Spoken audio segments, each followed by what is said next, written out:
É muito bom estarmos juntos, é muito bom podermos compartilhar desse momento especial. Momento de louvor, momento de gratidão, momento de adoração. Com certeza esses momentos fazem toda a diferença na nossa caminhada, né? Aqui, quando nós olhamos ao nosso redor, nós percebemos que a nossa família, ela é bem ampla, né? E nós todos estamos aqui com o mesmo propósito, com o mesmo objetivo: nos prepararmos para que dentro de muito pouco tempo, naquele dia, possamos juntos olharmos para o céu e dizermos assim: ora vem, Senhor Jesus, preparados para o encontro com o Senhor nas nuvens do céu. Eu quero estender aqui o meu abraço àqueles que nos acompanham pela internet. Nós sabemos que hoje a internet alcança aí o mundo inteiro, né? E muitas vezes as nossas mensagens aqui do IACS, elas alcançam corações em outros estados, em outros países, e com certeza, da parte de Deus, estas mensagens podem fazer a diferença na vida de muita gente. Então, que Deus seja louvado aí pela presença de vocês que estão aqui e também pela presença virtual daqueles que nos acompanham pela internet. Vamos então à mensagem da Palavra de Deus. Eu quero convidar você a abrir a sua Bíblia no livro de Gênesis. Nós aqui vamos extrair alguns pontos aqui para a nossa reflexão. Eu tenho certeza que através desses primeiros 3 capítulos da Bíblia, Deus ele apresenta uma mensagem muito especial a todos nós, uma mensagem de reflexão, uma mensagem que nos desperta, chama a nossa atenção para a prática, para a necessidade de colocarmos em prática aquilo que Deus espera de cada um de nós. Muito bem, o tema da nossa mensagem aqui nessa manhã se apresenta como uma pergunta: onde estás? Na realidade, esta pergunta ela está exatamente assim relatada na Bíblia. Isso, assim como já mencionei, no livro de Gênesis. Podemos dizer que o livro de Gênesis é o livro dos começos, dos princípios. Logo no início do livro de Gênesis, nós percebemos que é estabelecido ali os alicerces para a compreensão de tudo o que a Bíblia apresenta até a sua última parte. Portanto, podemos dizer que os 3 primeiros capítulos de Gênesis, que serão o nosso foco aqui nessa manhã, especialmente são muito importantes para a nossa compreensão. Eu quero destrinchar um pouquinho aqui desses capítulos em minha fala, para que nós possamos então refletir e extrairmos daqui os pontos que com certeza Deus quer nos comunicar aqui nessa manhã. Muito bem, no capítulo 1 nós encontramos aqui a primeira cena que é apresentada por Deus através de Moisés, a cena da criação. No capítulo 2 nós encontramos a segunda cena, a cena da família humana. Ali Moisés apresenta Adão e Eva como sendo a primeira família criada por Deus. Na sequência, no capítulo 3, nós percebemos a terceira cena, a cena da tentação, a cena da queda. E ainda no capítulo 3, nós percebemos de uma maneira muito clara uma quarta cena, a cena do julgamento. Na primeira cena, a cena da criação, Moisés aqui destaca um único personagem: Deus. Deus ele é apresentado criando todas as coisas perfeitas em todos os seus detalhes. E a frase que se destaca nessa primeira cena é a que está ali no verso de número 3, no capítulo 1. E disse Deus: haja luz e houve luz. E viu Deus que a luz era o quê? Boa. Na cena da família, a segunda cena, nós percebemos aqui que os personagens agora se ampliam. Além de Deus, ali é apresentado o primeiro casal, a primeira família, Adão e Eva. E a frase que se destaca nessa segunda cena é a frase que está ali no verso 15 do capítulo 2. E tomou Deus ao homem e o colocou no jardim do Éden. E tomou Deus. Na cena da tentação, a terceira cena, a cena da queda, nós percebemos que agora, além de Deus, Adão e Eva, entra em cena também a serpente. A serpente, agora usada pelo inimigo de Deus, introduz a tentação. Como nós percebemos de uma maneira clara no texto bíblico, Eva cede, e vemos aqui pela primeira vez o ser humano querendo tomar o lugar de Deus em sua experiência. Isso nós percebemos de uma maneira muito clara.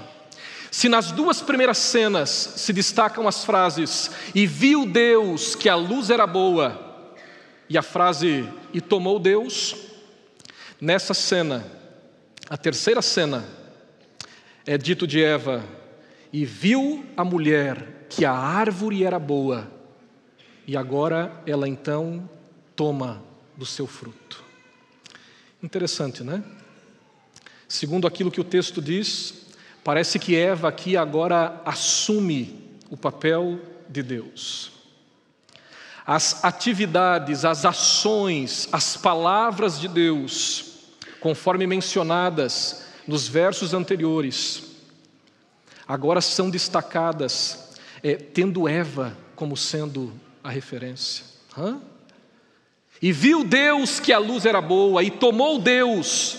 E agora, quando nós entramos dentro do contexto da queda, do pecado, Moisés diz, e viu a mulher que a árvore era boa, e tomou do seu fruto e agora comeu. Eva assume aqui de uma maneira muito clara o papel de Deus. E nós percebemos que é isso que tem acontecido, irmãos e irmãs, na história da humanidade. A partir desse momento, cada vez que o ser humano ele se afasta de Deus, de alguma forma, ele se faz Deus para si mesmo. Ele toma as suas próprias decisões. Ele faz os seus próprios julgamentos. Ele estabelece os seus próprios critérios para o que é bom e para o que é ruim. Distante de Deus, o ser humano começa a andar de forma independente. É como se, em outras palavras, disséssemos assim, o ser humano agora, ele analisa apenas aquilo que está dentro do seu coração. Os seus gostos, a sua vontade, aquilo que lhe atrai, aquilo que lhe traz prazer, aquilo que de alguma forma lhe traz alegria, lhe traz felicidade. E muitas vezes, agora se busca colocar em prática todos esses itens independente da vontade de Deus. Perceba que aqui há um rompimento. É como se a partir desse momento histórico, agora se desenvolvesse no coração do ser humano o desejo por fazer aquilo que ele pensa ser o melhor, independente da vontade de Deus. Interessante que quando nós estudamos aqui o contexto, nós percebemos que Deus, de uma maneira muito clara, Ele estabelece os critérios. Deus orienta os nossos primeiros pais. Ele se dirige a Adão e Eva e diz assim, olha, isso vocês podem fazer, isso vocês não devem fazer. Se vocês fizerem, haverá uma consequência. O texto bíblico apresenta dentro do seu contexto a ideia de que Deus orientou, de que Deus estabeleceu os critérios, os princípios foram estabelecidos logo na criação. Quando nós estudamos o contexto, percebemos de uma maneira clara que inclusive os mandamentos do Senhor são descritos de uma maneira muito clara. Logo no primeiro livro da Bíblia Sagrada. Infelizmente, a partir desse momento, a partir do contexto de queda, o ser humano agora ele começa, infelizmente, a deixar de lado muitas das coisas que Deus pede para colocar em prática, muitas coisas que estão guardadas dentro do seu coração, a sua própria vontade, os seus próprios desejos. Mas quando nós continuamos aqui o estudo, nós percebemos que no capítulo 3, ali aparece uma outra cena, a quarta cena. E é com base nesta cena que eu quero desenvolver aqui as minhas palavras a partir desse momento. Eu convido você a me acompanhar aqui na leitura, Gênesis capítulo 3, a partir do verso 6, diz assim: vendo a mulher que a árvore era boa para se comer, agradável aos olhos, e árvore desejável para dar entendimento, tomou-lhe do fruto e comeu, e deu também ao marido, e ele comeu. Abriram-se então os olhos de ambos, e percebendo que estavam nus, coseram folhas de figueira, e fizeram cintas para si. quando ouviram a voz do Senhor Deus, que andava no jardim pela viração do dia, esconderam-se da presença do Senhor Deus, o homem e sua mulher, por entre as árvores do jardim. E chamou o Senhor Deus ao homem e lhe perguntou: onde estás? E assim como já disse, esta perguntinha intitula o nosso sermão aqui nessa manhã: onde estás? Perceba que nesta parte introdutória do capítulo 3, nós vemos que existe algo que é característico da literatura hebraica. As perguntas, elas são apresentadas.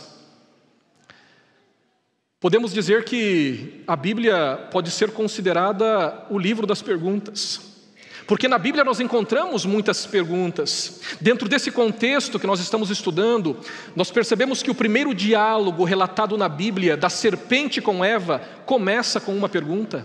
Capítulo 3, verso 1.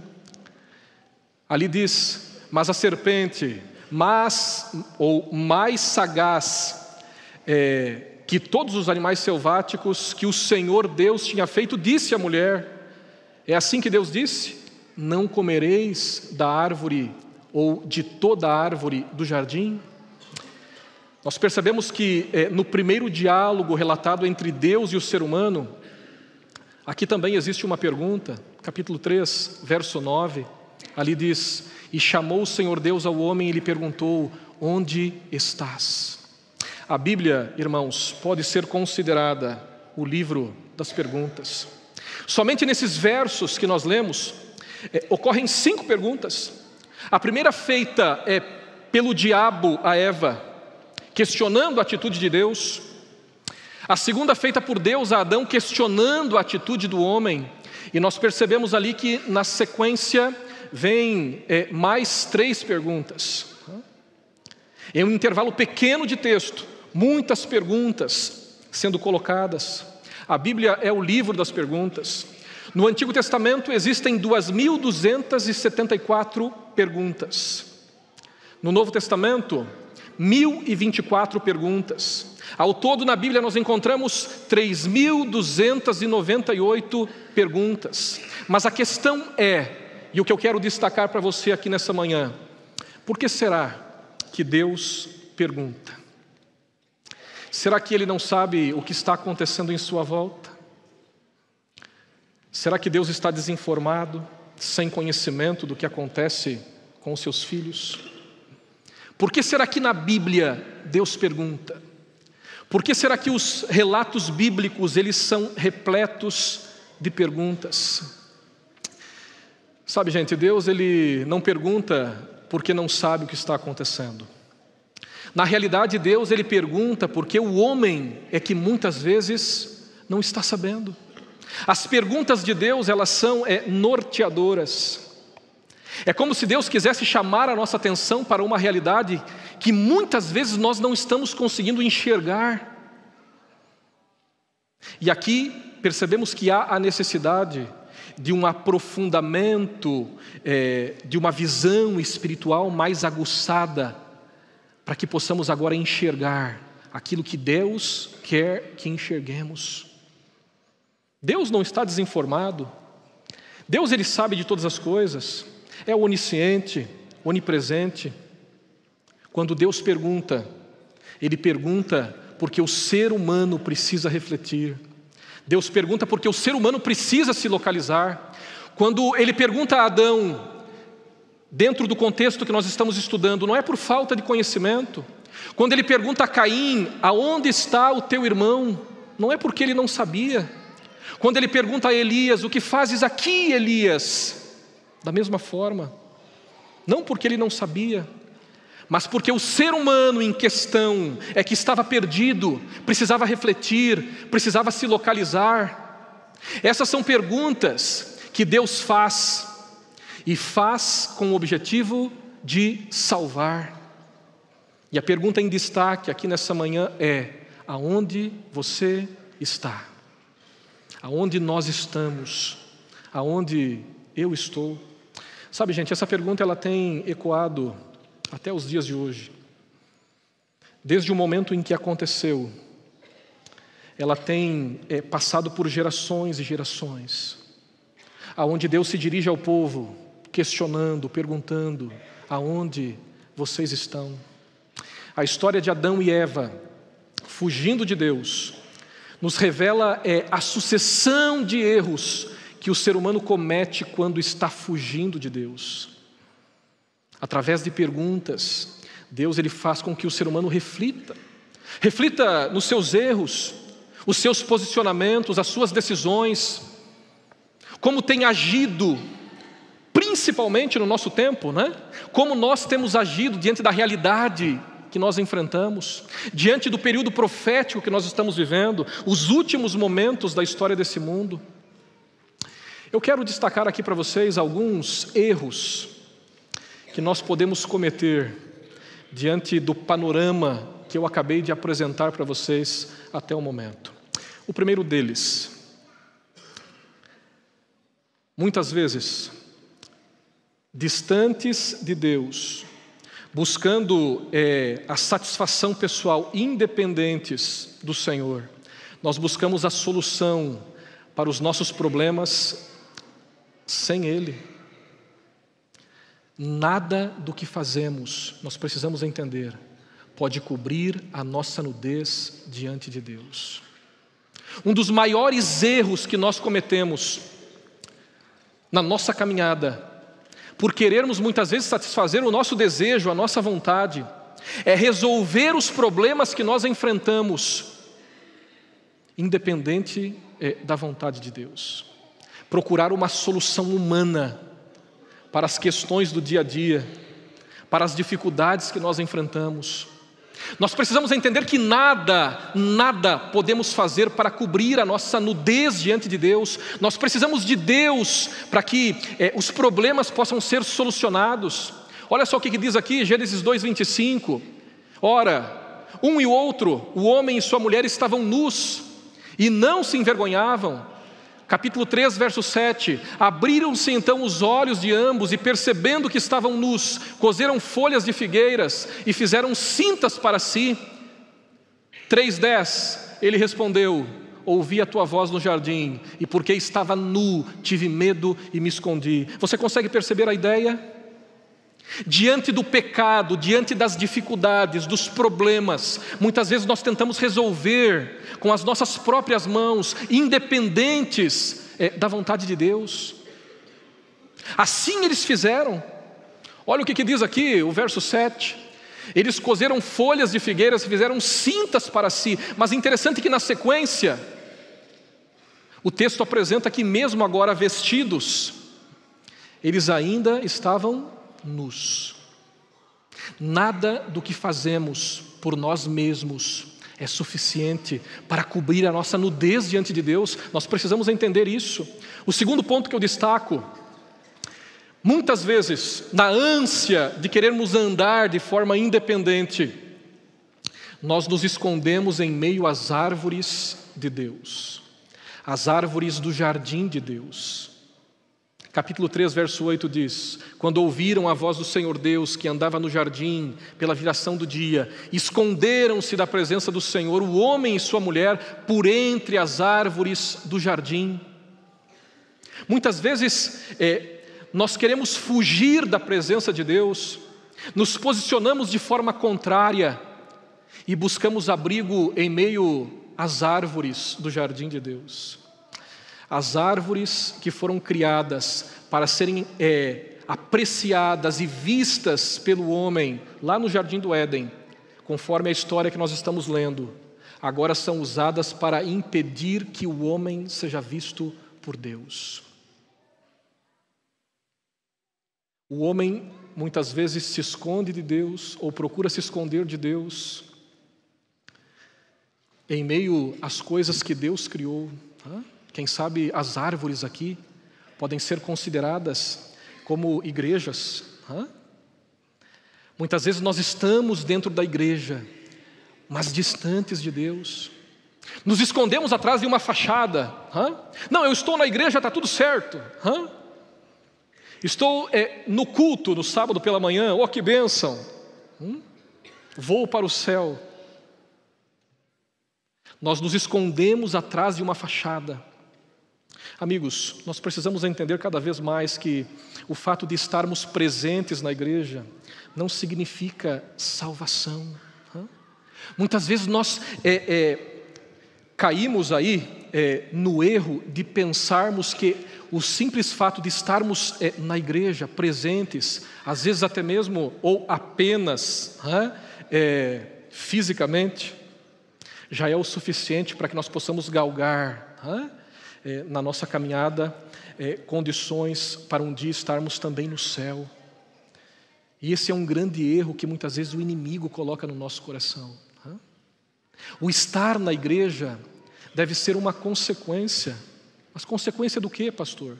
Do nosso relacionamento com Deus, da nossa comunhão, do desejo de querermos estar na presença de Deus. Eu não venho à igreja para me salvar, eu venho à igreja como demonstração da minha gratidão por tudo aquilo que Deus já fez na minha vida. Mas muitas vezes nós acabamos nos escondendo de Deus dentro da igreja. Queremos fugir da presença de Deus. Não colocamos em prática durante a semana a comunhão, o relacionamento, a missão, mas estamos na igreja no sábado, escondidos de Deus ao longo da semana, nas árvores do jardim, no sábado pela manhã. A fuga de Deus leva o homem a cometer esse equívoco, a tentativa de se esconder de Deus, e muitas vezes querendo apresentar uma realidade, utilizando aqui a redundância, que não é real, escondendo-se entre as árvores do jardim. Existem muitas pessoas perdidas lá fora, nós sabemos disso, mas podemos ter também pessoas perdidas dentro da igreja.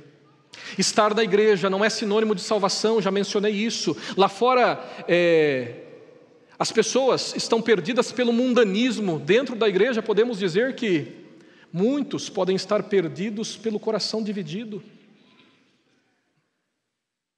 Assim como já mencionei, estando apenas de forma presencial, mas o coração em outras coisas, as vontades, o desejo, muitas vezes dando prioridade às coisas que nos satisfazem, mas que não têm a ver com os planos de Deus para uma vida feliz aqui nesse mundo e principalmente para a vida eterna. Coração dividido. Interessante que quando Deus ele pede a nossa atenção, Ele pede a nossa atenção por completo. Por completo.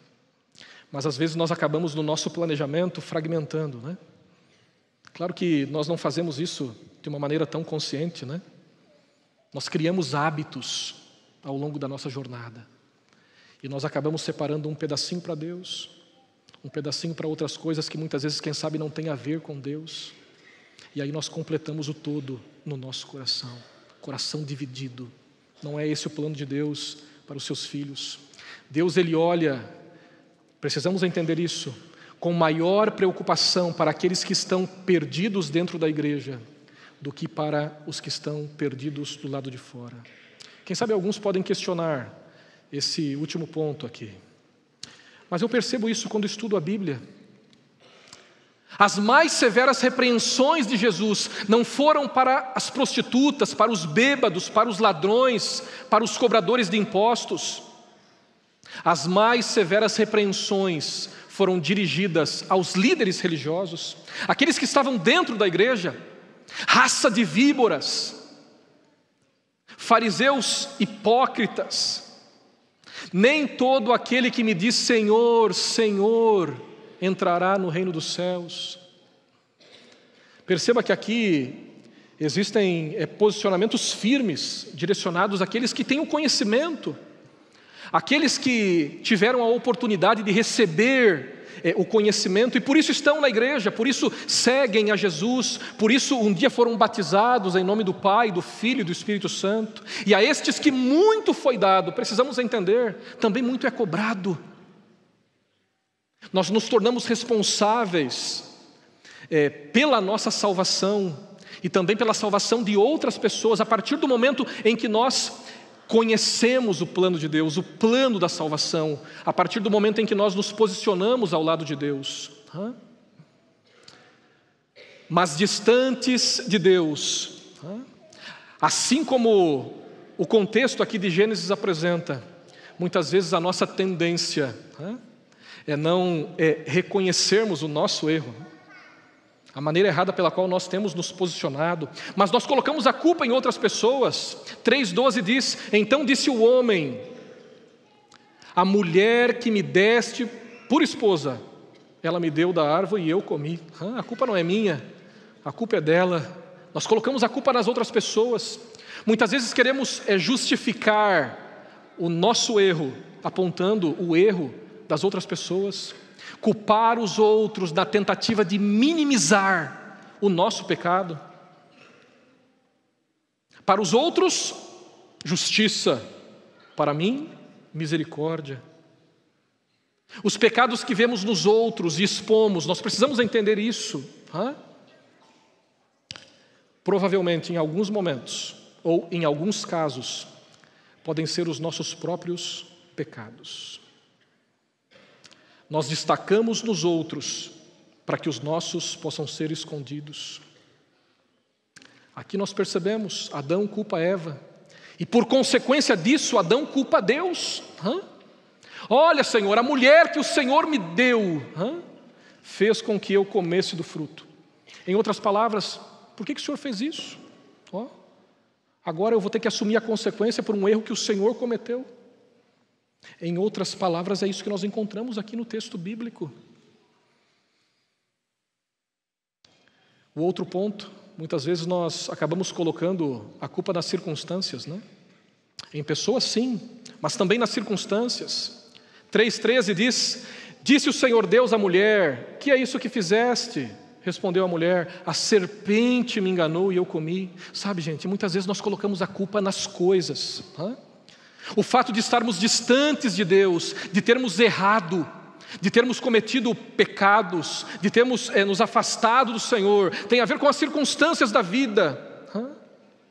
Eu não consigo guardar o sábado como Deus pede. Esse é um dos mandamentos do Senhor. Por quê? Porque na minha faculdade é exigido que eu esteja lá na sexta-feira à noite. E eu agora não querendo perder ali as notas, não querendo perder a atenção do professor, eu acabo cedendo. E quando chego na igreja, quando sou questionado a esse respeito, eu digo assim: não, eu não consigo fazer de forma diferente. Eu estudo num colégio federal, numa faculdade federal, ou em uma particular que não quer me dar o direito de observar o quarto mandamento. Por isso, a culpa não é minha. É uma circunstância, uma situação que eu estou enfrentando.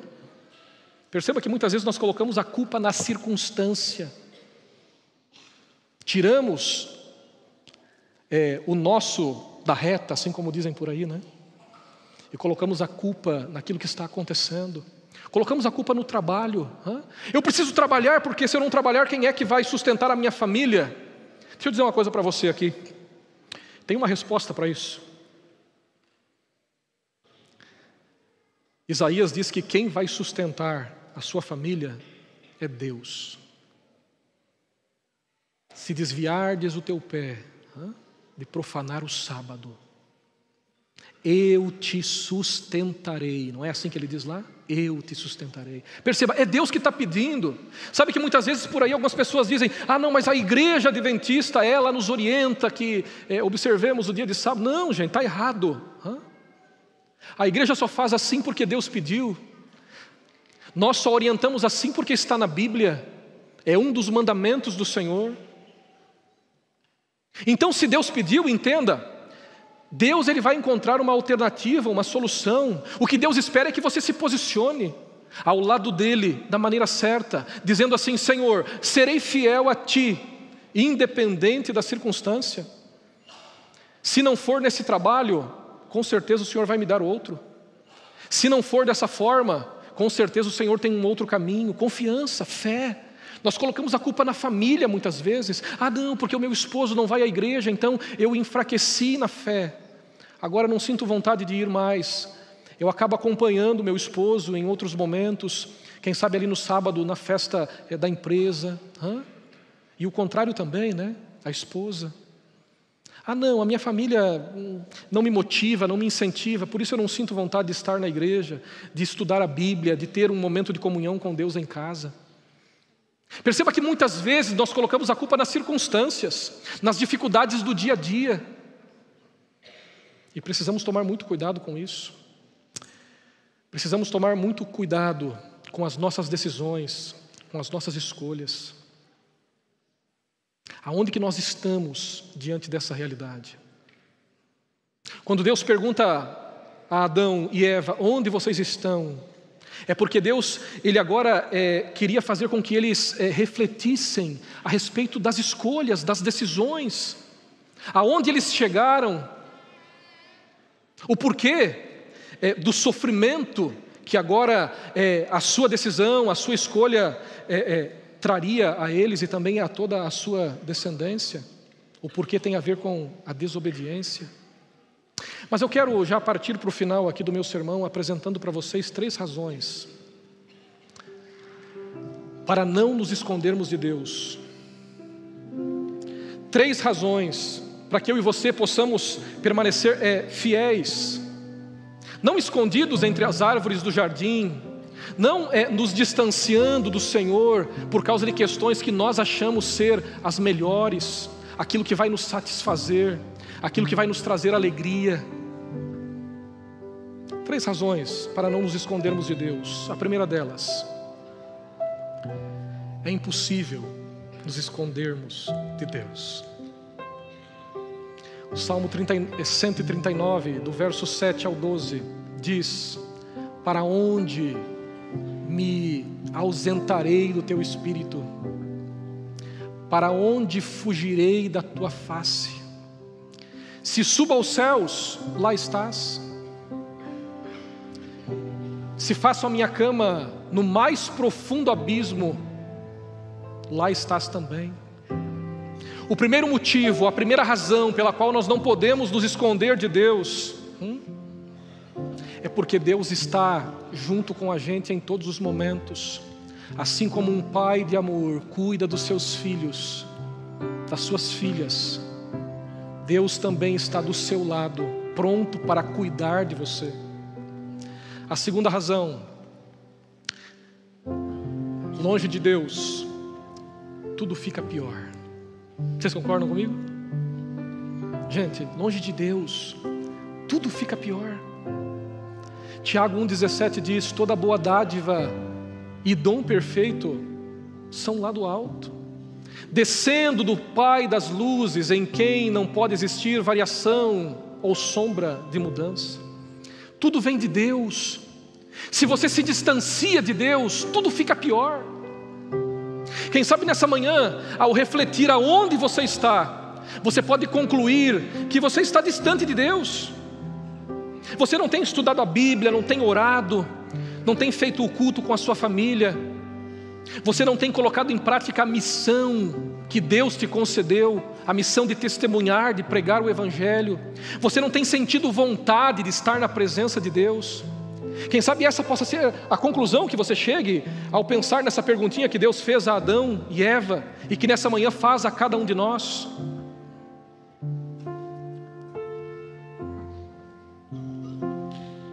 Precisamos entender que longe de Deus, todas as coisas ficam piores. Nós precisamos do Senhor. A última razão que eu quero apresentar para você aqui nessa manhã é que Deus, Ele continua te amando, mesmo quando você comete erros. Adão e Eva se esconderam da presença de Deus entre as árvores do jardim. Eu não sei aonde você está escondido do Senhor. Eu não sei se você em algum momento se escondeu. Quem sabe por causa de algum erro, de algum pecado, de alguma decisão errada, você está envergonhado. Eu quero dizer para você aqui nessa manhã que Deus continua te amando, mesmo quando você comete erros. Quem sabe tem alguém aqui nesse momento que sente o desejo de se entregar ao Senhor completamente e um dia ter a oportunidade de passar pela experiência do batismo, mas que ao longo da sua trajetória olha para os seus erros, para as suas lutas, para as suas dificuldades, e as considera muito maior do que Deus, ou muito maior do que as coisas que Deus pode fazer por você. Deus te ama, mesmo diante das lutas, dos erros, e Ele quer te ajudar para que você possa vencê-los, para que você possa caminhar ao lado dele, ser vitorioso. Deus continua te amando, mesmo quando você erra. Deus, Ele não abandona os seus filhos. Enquanto há vida, há oportunidade. Eu e você podemos dizer assim: Senhor, nessa manhã, estamos sim distantes, mas nós queremos ser encontrados pelo Senhor. Queremos estar sim na Tua companhia. 1 João 4,8 diz que Deus é amor. Deus te ama. E com certeza Deus tem planos para você nesse mundo sim, mas principalmente na eternidade. Eu quero orar por você nessa manhã, para que Deus te fortaleça nessa jornada. Eu não sei qual foi a conclusão que você chegou diante da pergunta que Deus te fez: onde estás? Mas independente da resposta, tenha certeza que Deus está disposto sim a te alcançar. Os braços de Deus, eles são longos o suficiente para te alcançar aonde você está, independente da situação, porque Deus é um Deus de amor que ama os seus filhos e quer que todos tenham a oportunidade de um dia, por toda a eternidade, estar junto com Ele no céu e posteriormente nessa terra completamente transformada. Eu quero orar por você, para que o Senhor fortaleça no nosso coração o desejo de estarmos constantemente na presença do Senhor. Que a nossa vida seja uma vida pautada por suas orientações, pelos seus conselhos. E dessa forma eu tenho certeza que poderemos desfrutar das consequências boas, positivas, grandes coisas Deus fará na vida de cada um de nós. Amém? Feche seus olhos, vamos orar. Santo Deus e Pai, muito obrigado, Senhor, porque nessa manhã, através dessa simples pergunta, o Senhor fala ao nosso coração. Nós queremos estar na Tua presença, nós queremos, na Tua companhia, desfrutarmos de todas as bênçãos, os milagres que o Senhor diariamente quer realizar na vida de cada um de nós. Eu quero entregar a todos nesse momento nas Tuas mãos, pedindo, por favor, Senhor, através do Espírito Santo, continue chamando a nossa atenção. Continua, Pai, por favor, nos orientando, nos dirigindo. Se por um acaso nos desviarmos para a esquerda ou para a direita, por favor, nos faça refletir e nos ajude para que possamos tomar o caminho certo, o caminho da felicidade, o caminho da preparação, o caminho da vida eterna. Pedimos, por favor, que o Senhor nos conceda um restante de sábado na Tua companhia, com a Tua bênção. É o que nós te pedimos em nome de Jesus. Amém, Senhor.